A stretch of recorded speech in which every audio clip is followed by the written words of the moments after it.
Seigneur soit avec vous. Et avec votre esprit. Évangile de Jésus-Christ selon saint Matthieu. Gloire à toi, Seigneur.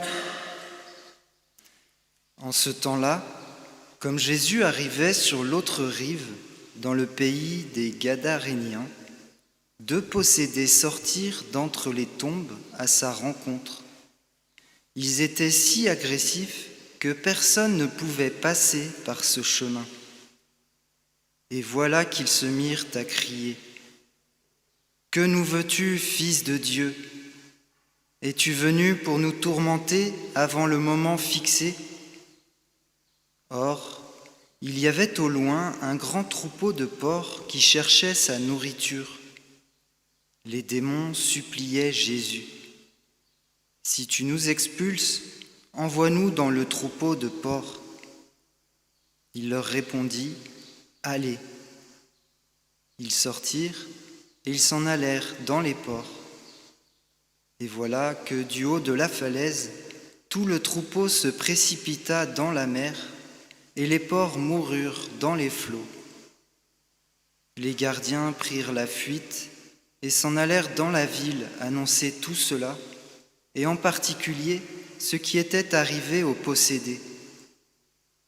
Et voilà que toute la ville sortit à la rencontre de Jésus, et lorsqu'ils le virent, les gens le supplièrent de partir de leur territoire. Acclamons la parole de Dieu. Seigneur Jésus.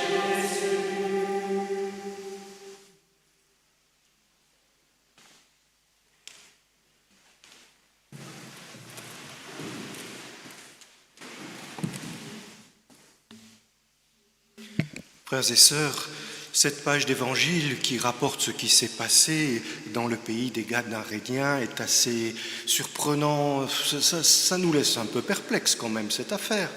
D'abord, Jésus n'est pas sur les chemins habituels, il n'est pas chez lui. Ensuite, il fait quand même un exorcisme assez spectaculaire, un miracle comme il n'y en a pas si souvent. Et à la fin, personne n'est content. Alors à quoi bon, enfin, quel est le sens de cette affaire ? Et en plus, on est plutôt déçus parce que on a l'habitude, on a des schémas en tête. Enfin, il y a des choses qui se répètent dans les rencontres de Jésus avec les pécheurs ou avec les lépreux ou avec les possédés. En général, il y a une fin heureuse. Du genre, il se leva et il le suivit. Alors on dit, il en a fait un apôtre, alors ça c'est quand même super, oui. Là, on ne sait même pas. Je ne dis pas que ça n'est pas le cas, mais il est quand même sérieusement permis d'en douter, vu le contexte. Qu'est-ce qu'on va faire de ça ?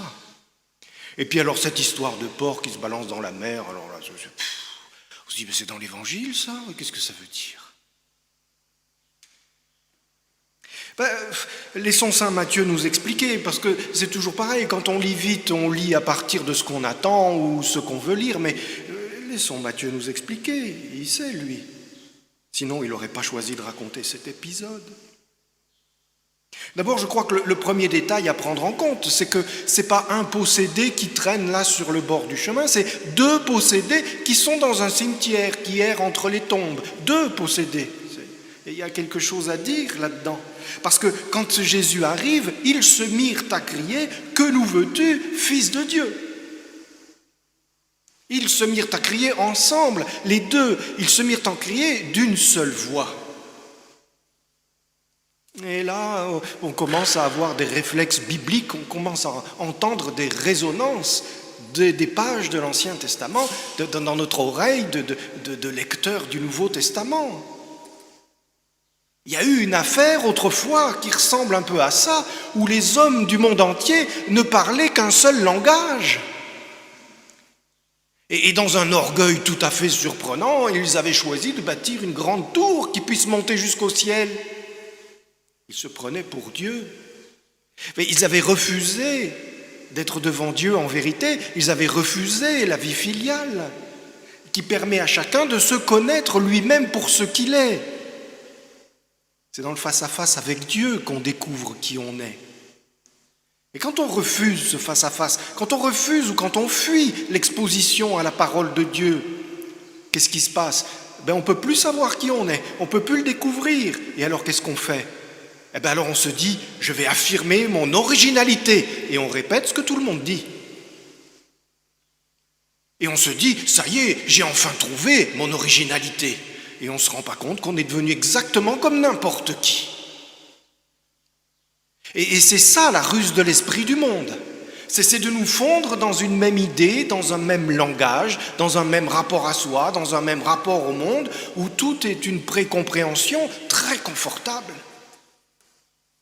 Parce que quand on est face à face avec Dieu, c'est une découverte et un approfondissement sans cesse. Vous comprenez, Dieu est amour, mais Dieu est infini. Alors ces deux mots mis l'un à côté de l'autre, ça nous montre que chaque matin, il faut recommencer, chaque matin, il faut se remettre en question, chaque matin, il faut renouveler l'alliance et se repositionner et se redécouvrir autrement.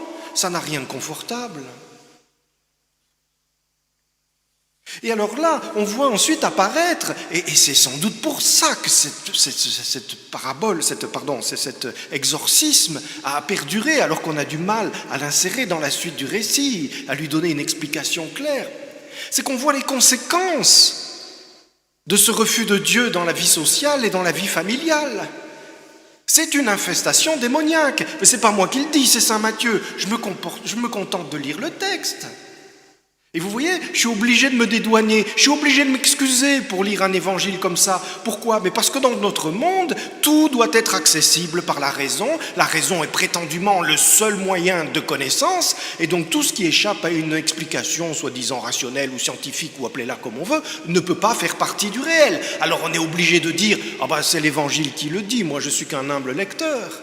Alors que la réalité est très simple, il y a Dieu, il n'y a rien à côté de Dieu. C'est soit on est avec Dieu, soit on devient la proie de l'ennemi de Dieu. C'est simple. Et donc, non seulement ces deux hommes, il y a un pluriel parce qu'il y a deux hommes, parce qu'il y a deux possédés, deux morts vivants, vous voyez, ils ne sont pas vraiment eux-mêmes, ils n'ont pas vraiment de vie, ils errent entre les tombes, ils ne savent pas faire face à la vérité de ce qu'ils sont là, on ne sait pas, ils tournent en rond, ils ne sont pas vraiment vivants, mais en plus ils sont habités.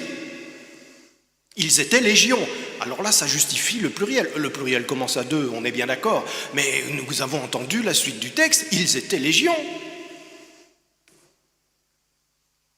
Nous avons cette fascination pour la raison qui nous fait croire qu'elle est le seul moyen de connaissance, mais également qui nous fait croire, en tout cas c'est l'esprit du monde qui le prétend, et trop vite nous y souscrivons, que la raison humaine est dans une autonomie royale qui lui permet d'accéder au réel. C'est faux.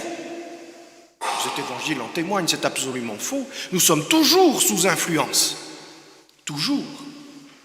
C'est pas pour rien que saint Thomas d'Aquin nous a laissé des prières pour commencer le travail, pour finir le travail. C'est pas pour rien que saint Benoît dit à ses frères comment on prie pour commencer le travail, comment on prie pour finir le travail. C'est parce qu'en toute chose où la raison de l'homme doit s'être exercée, il faut la mettre sous l'influence de l'Esprit Saint. Il faut se replacer dans la lumière de nos anges gardiens.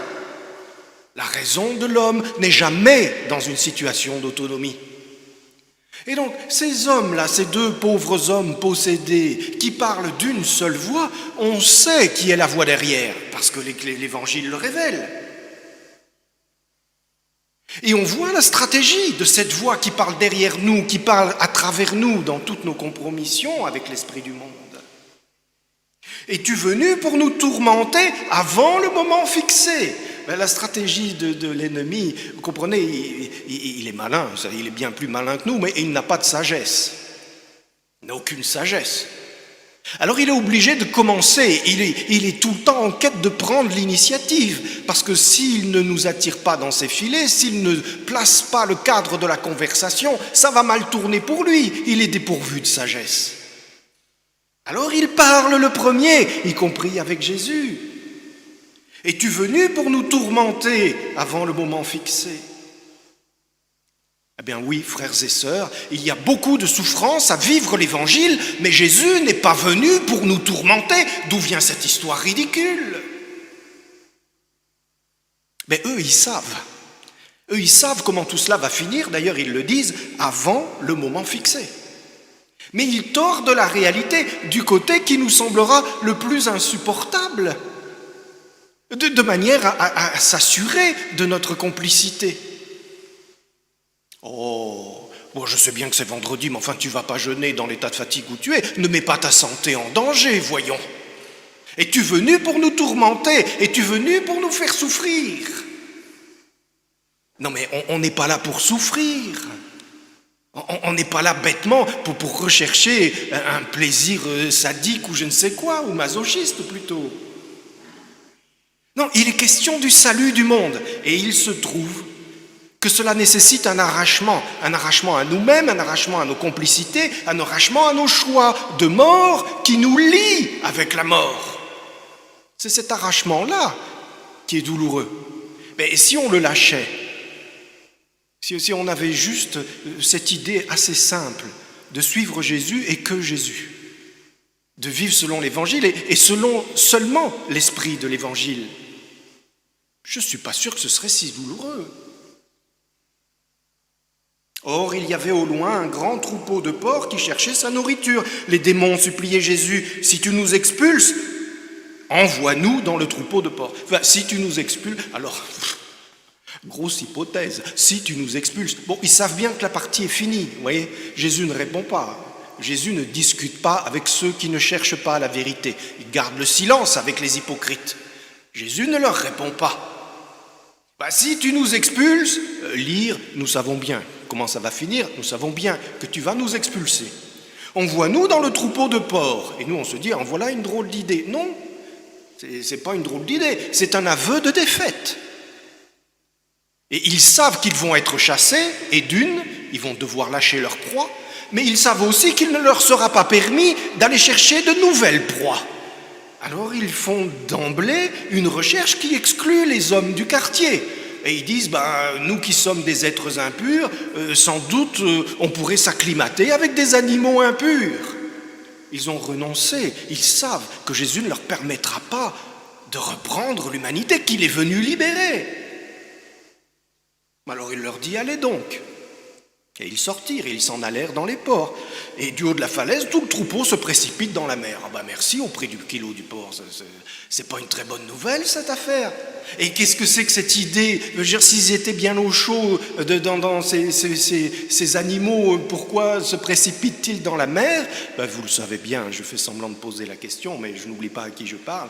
La mer, c'est dans la Bible le royaume de la mort, le royaume du chaos. C'est le lieu des ennemis de Dieu, en quelque sorte. Et donc, il rentre à la maison. Il rentre à la maison, tout simplement. Et c'est ce que fait Jésus. Il est venu pour tout remettre en ordre. Et pour chasser celui qui est venu mettre le bazar ici-bas. Et alors, c'est là que tout ça, on peut l'expliquer assez tranquillement, parce que nous avons entendu les échos de l'Ancien Testament, mais la fin de l'histoire, là, c'est bien plus embarrassant, mais oui, en effet. C'est peut-être là que nous aurons à nous reconnaître quelque peu. Les gardiens prirent la fuite. Prirent la fuite? Mais la fuite de quel danger? Les gars étaient libérés. La possession est terminée. Est-ce que c'est pas une bonne nouvelle d'être libre? Ils prirent la fuite. Je comprends pas. Et ils s'en allèrent dans la ville pour annoncer tout cela, en particulier ce qui était arrivé aux possédés. C'est une bonne nouvelle ce qui est arrivé aux possédés. Toute la ville sort à la rencontre de Jésus. Ça va être le banquet, Astérix et Obélix, le happy end qu'on attend. Et lorsqu'ils le virent, les gens le supplièrent de partir de leur territoire. Là, frères et sœurs, le malaise commence à nous saisir. Jusqu'à présent, on était intéressés par l'étrangeté de ce récit, mais voilà qu'il devient très familier. Dieu n'est pas reconnu parmi les siens. Dieu n'est pas le bienvenu dans la cité des hommes. Dieu est un empêcheur de tourner en rond. Nous avons tous des aspirations, nous avons tous des attentes. Et le bon Dieu est perçu comme celui qui les contrarie, ou alors qui refuse de les exaucer, ce qui revient en gros au même. On a une drôle de façon de regarder le bon Dieu. Pourquoi ? Eh bien, à cause de tout ce qu'on dit, à cause de tout ce qui précède, les compromissions avec ceux qui sont légion. Oui, bien sûr. Les compromissions avec l'esprit du monde. Mais oui, c'est entendu. À force de penser comme tout le monde pense, à force de se dire, je peux bien le faire puisque tout le monde le fait. Je me souviens de ce débat télévisé, et c'était à l'époque où je regardais ce jeu, il y a au moins 20 ans de ça, mais la misère n'a pas commencé aujourd'hui. C'était sur l'avortement, et ils avaient fait venir un prêtre, le pauvre, qui était jeté en pâture à quelques hommes politiques, là, sur le plateau de télé.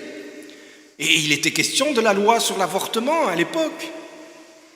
Et l'homme politique a répondu au brave curé qui avait eu le courage de les affronter, mais vous ne pouvez pas dire la vérité, vous ne pouvez pas avoir raison, parce que sinon, toutes les femmes qui avortent seraient en tort. Ah, ça c'est un bon raisonnement. C'est un bon raisonnement. Vous ne pouvez pas dire la vérité, sinon la majorité aura tort. Et donc, il est très facile de faire des concessions à la vérité. Il est très facile de pas après pas, un pas après l'autre, lentement, tranquillement, en s'accordant des droits, en faisant des concessions avec ce que l'on connaît de la loi de Dieu. On se retrouve à lâcher l'essentiel qui est Dieu. Et personne n'est exclu.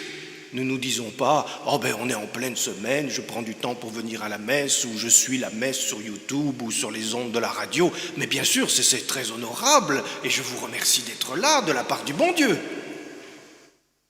Mais n'oublions quand même jamais comment s'est déroulée la Passion. La Passion, c'est une drôle d'histoire quand on y pense. Jésus jugé, mais par qui ? Des scribes, des pharisiens, le grand prêtre cette année-là, vous vous souvenez ? C'était du beau monde.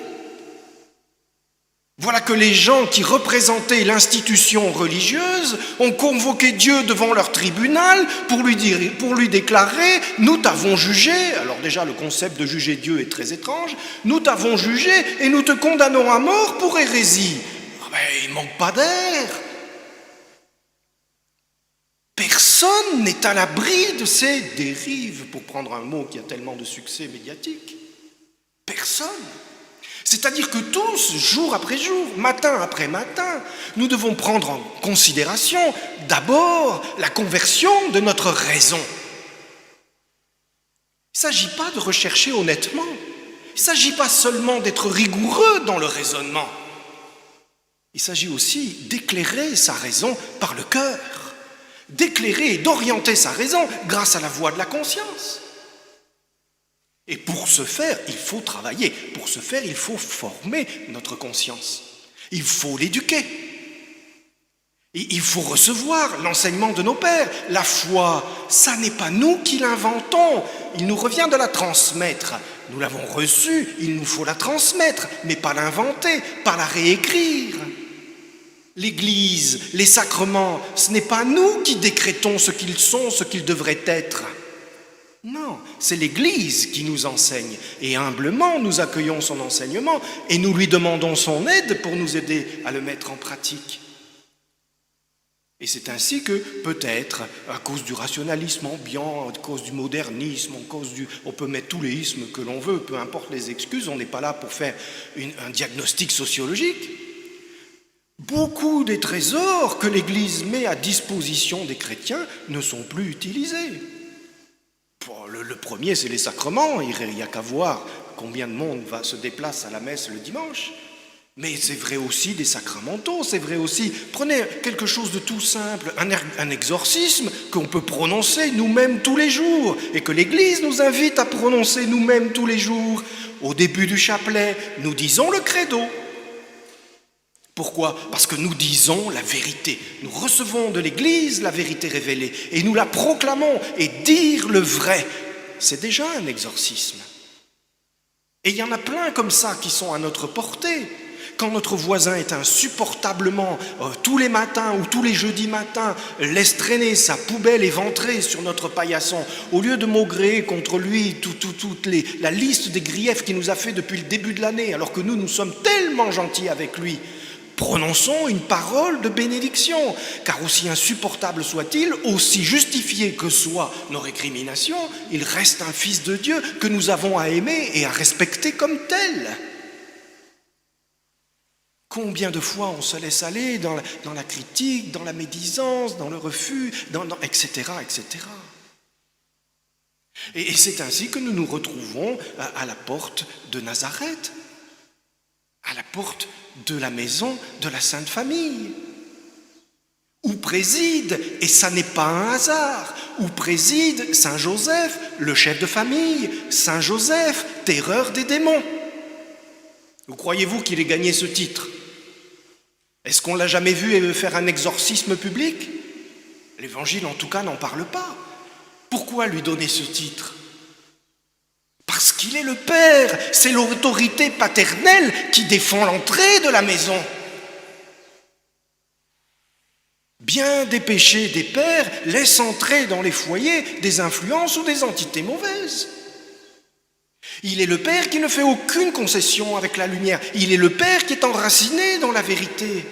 On refuse toute autorité paternelle. L'idée même d'un père semble insupportable aujourd'hui. Comment vouliez-vous qu'on n'aille pas à la dérive ? Peut-être aujourd'hui, ça pourrait être l'occasion pour nous de nous replacer sous l'autorité de ce Père. Et dans tous nos petits combats spirituels, petits pas forcément d'ailleurs, quand on ne sait plus très bien où on y voit, quand on peut être entraîné par ses passions, quand on est submergé par la tentation, de pouvoir se dire « Mais si je dis ça, mais que dira mon bon Père Saint Joseph ? Mais si je fais ça, est-ce que mon bon Père Saint Joseph me félicitera ou sera fier de moi ? » Vous voyez, ça peut paraître des enfantillages, il ne s'agit évidemment pas de tomber là-dedans. Mais ne nous prenons pas pour davantage que ce que nous sommes non plus. Notre pays, malheureusement, ne rayonne pas de la sainteté des chrétiens comme il devrait. Alors retrouvons les réflexes simples. Demandons-lui cette protection qu'il a assurée auprès de Jésus et auprès de Marie, qui, eux, n'étaient pas sensibles à la tentation, mais qui avaient besoin de protection. Parce que sinon, nous ferons comme ces gens qui ont vu Jésus arriver dans leur pays. On ne sait pas quelle est leur motivation. Peut-être ils étaient juste énervés de ce qui est arrivé. Peut-être ils ont juste discuté sur le prix du porc et ils ont trouvé que c'était une grande perte. Peut-être aussi ont-ils reconnu que c'était Dieu qui agissait avec puissance et ont-ils refusé ? Vous savez, si aujourd'hui un apôtre du Seigneur disait à quelqu'un, je ne sais quel handicapé, « Lève-toi et marche », on dirait qu'il y a forcément une explication scientifique. On exclurait toutes les hypothèses, mais on ne prendrait pas en compte la possible intervention de Dieu. Ça ne fait pas partie de notre manière de raisonner. Eh bien, nous aussi, peut-être que petit à petit, sans s'en rendre compte, on dit à Jésus, « Laisse-moi tranquille ». On dit à Jésus, « C'est super ce que tu fais, mais va le faire ailleurs. Parce qu'ici, on se débrouille, qu'à un cas. On a fait notre petit trou, on règle nos petites affaires, on n'est pas meilleur que les autres, mais on n'est pas pire non plus, alors laisse-nous tranquilles. Tu nous demandes trop vite, tu nous demandes des choses extravagantes. Nous, tout ce qu'on demande, c'est à vivre tranquillement. Alors ne reste pas par ici, merci. » Voilà où on risque d'en arriver. Comme eux, exactement comme eux. Alors frères et sœurs, frappons tous maintenant à la porte du foyer de la Sainte Famille. Tirons tous maintenant sur le grand manteau de Saint Joseph et demandons-lui, sois notre Père, sois notre éducateur, sois notre protecteur, qu'en toutes choses nous restions enracinés dans la vérité.